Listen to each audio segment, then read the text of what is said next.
You're watching KronON. We begin right now with breaking news. Very scary. It just running through my mind like a movie. It happened so fast. All I could do is tell you, I help the people I can help. He just loaded his gun and then starts shooting and going straight for our tent. It was like it's so surreal. It was like it wasn't happening when it was happening.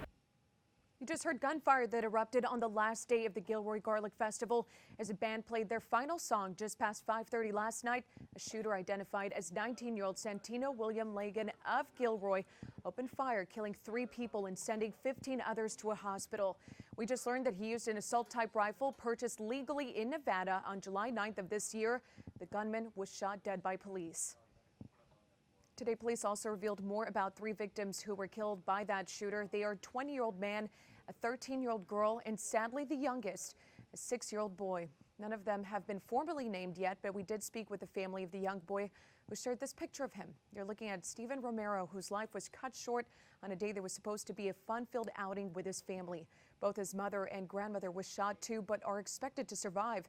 Stephen's second grandmother, who was not at the festival, is now left grieving his death and praying for justice. This is really hard. There's no words to describe because he was such a happy kid. You know, I don't think that this is fair. 6 years old. What 6 did you years like old. to do? Everything, I'm sure. 6 years old. I just wish that they get the people who did it. We need to know that they got this person and that there's justice. She tells us that Stephen's mother is recovering after being shot in the hand and stomach. Although the gunman was killed, the search is not over. Police have reason to believe that there may be another suspect that they are still looking for, although that is not confirmed, and they don't know the extent of their involvement. So the FBI is now stepping in to help find a motive for this heinous act. KronON's Charles Clifford was at his press conference where we heard from local leaders and an FBI special agent this morning. He now joins us live from Gilroy. Chuck?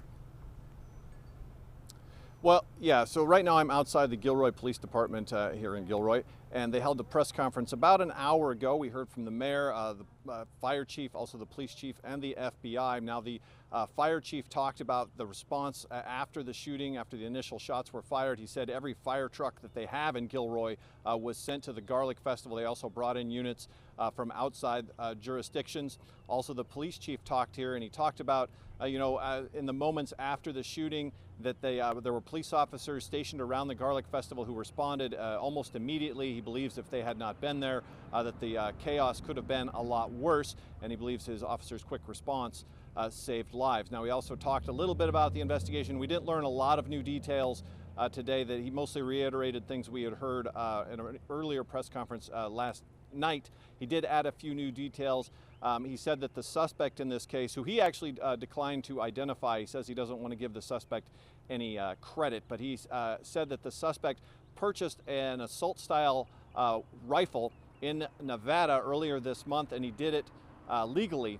And then he brought that weapon to here in Gilroy. They wouldn't go into any specific details or criminal history of the suspect in this case. They said he lives in Gilroy, and they are still very much investigating and looking into exactly what happened. Now, the FBI was also here. They are assisting in this investigation, and they talked about searching for a motive in this case, trying to figure out why this young man may have done this. FBI's principal role is assisting the city and the police department of Gilroy in the investigation. Our preeminent and principal concern at this point is motivation, ideological leanings. Was he affiliated with anyone or any group? That still has to be ruled out, still has to be determined at this point. And we are supporting Gilroy Police Department in making those determinations. All right, now the FBI and the police department also said that this crime scene is very large, acres, that it covers more ground than they initially believed, and it is going to be a complicated investigation as they search all of that area and try to find information that kind of explain to them exactly what happened, maybe why it happened. The police chief also talked about there was some concern about a second suspect. He says they have not discounted that possibility. It is still possible there is a second person out there, but they have not identified anyone, so they are taking taking that seriously, but they have not said if anyone in particular that they're looking for. The FBI also said, and the police department said, that they plan on being here for a long time. There were a lot of people who fled the Garlic Festival in fear for their lives and left behind personal belongings. There were also vendors who left behind trucks and refrigeration trucks and booths, and all of that is still sitting at the Garlic Festival, and it's unclear when those folks might be able to get back in to get their stuff. The police department said that they are coordinating with those folks to try to help them, but this investigation is going to be ongoing for quite some time. For now, in Gilroy, Charles Clifford, KRON 4 News. Thanks for that update, Chuck. And as investigators continue to search for evidence that may lead to a second suspect, as he just mentioned, Christmas Park is still closed to the public, and we are already seeing mourners return to the site of the deadly shooting. KRON's Will Tran is at the park in Gilroy, where one woman laid flowers down in front of the cordoned-off crime scene. You can see that young lady there is spending a moment by herself as she's reflecting on what happened.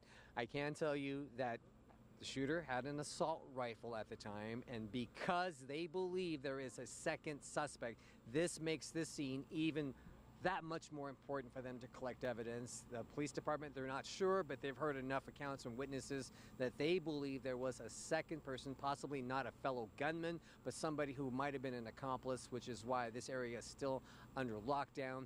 They believe this is the area here where the gunman went through with his bolt cutters, his wire cutters, because there's a creek that runs along right next to this.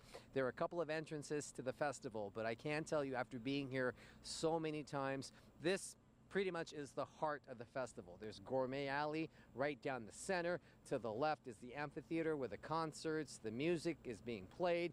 To the right, most of the vendors are there as well. So this is pretty much the heart of the festival, and if he was looking for maximum victims, he could not have chosen a better or more tragic location than this area here as well. This obviously has caught the attention of people nationally. I just saw Hillary Rodham Clinton.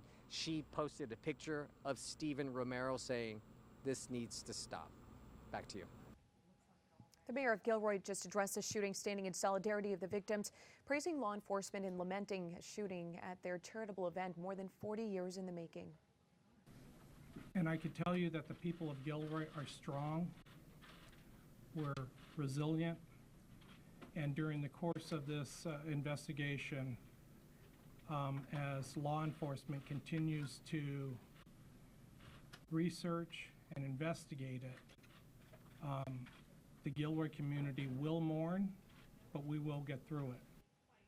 There's a second site where investigators were seen this morning as well. They were going in and out of a home about a mile away from that park. They were carrying what looked to be bags of evidence from a house on Juniper Drive and Westwood Drive. KronON Sarah Stinson reports on the massive police and FBI presence. I'm here on Churchill Place, where investigators with Gilroy Police and the ATF have been here for hours. And this is the home where they believe Ligon was living. This is the family's home. And just moments ago, they actually searched this Nissan Altima. It's a gray Nissan, and they were searching it, taking pictures, trying to figure out if they could get any evidence inside. They actually got the keys from inside, walked out, took some pictures, and then went back inside. We've seen them in and out of the house carrying evidence bags. It looks like they're combing the home for any evidence to figure out why Ligon would do this. I mean, a lot of people here in Gilroy are wondering this, and neighbors we talked to are shocked after learning first about the Garlic Festival and then to see this huge police presence in their neighborhood, only to find out that the shooter is their neighbor, someone they saw growing up, again named Santino William Ligon. Sad, you know, that this happens. And you really don't expect that, you know, being from a quiet boy that doesn't get in trouble or anything, and all of a sudden you hear this, it's like, what happened? Where were we? Now, we have learned a bit more about the shooter. We know he's the grandson of Tom Ligon, who was a Santa Clara supervisor for 2 years, as well as a military veteran. That is the son of Tom Jr., and we've seen Tom Jr., the father of Santino, walking out of the house. We do know that Santino has 3 brothers, so we're still learning a lot more about not only this family, but also about Santino, and police are trying to figure out just the motive. Why would he do this in his hometown at at a festival that is near and dear to so many people's hearts, and they're still trying to figure out a lot more about how it happened. Obviously, we know that he broke into the festival through the gate, broke in and opened fire, shooting and killing 3 people, and 15 people were injured in the chaos. So stay tuned as we continue to learn more about this developing situation. I'll send it back to you. Thanks, Sarah. And Christmas Park is many acres big, so the scene of that mass shooting is an active investigation. As we mentioned, FBI agents have been called in to help Gilroy police. So to give us some insight, we heard from a former agent about what they're trying to determine now. Their sole intent and purpose right now is to determine, was there a second shooter? And if there wasn't a second shooter, did anybody provide any type of material support or act as a lookout for the actual shooter who police were able to neutralize last night? The criticality in trying to determine motive here is to prevent or try to get out in front of the next one. The FBI is hyper-focused right now on the domestic terrorism threat. I'm not suggesting this is terrorism per se yet, but they look at it from 4 components. Could this possibly have been racially motivated? Was this an anti-government or anti-authority sect of violent extremism? Was this an anti-abortion portion of that? Any of those 4 things, and obviously everyone does not exactly fit into those, neatly into those, but trying to determine what possibly could have caused this person to do this. Again, the gunman was shot and killed by police, but a manhunt is still underway for a possible second person that could have been involved. Stay right here with KronON for updates all day long. We're going to bring you live, uninterrupted coverage of any news conferences that happen throughout the day, along with any other new information that develops right here on KronON.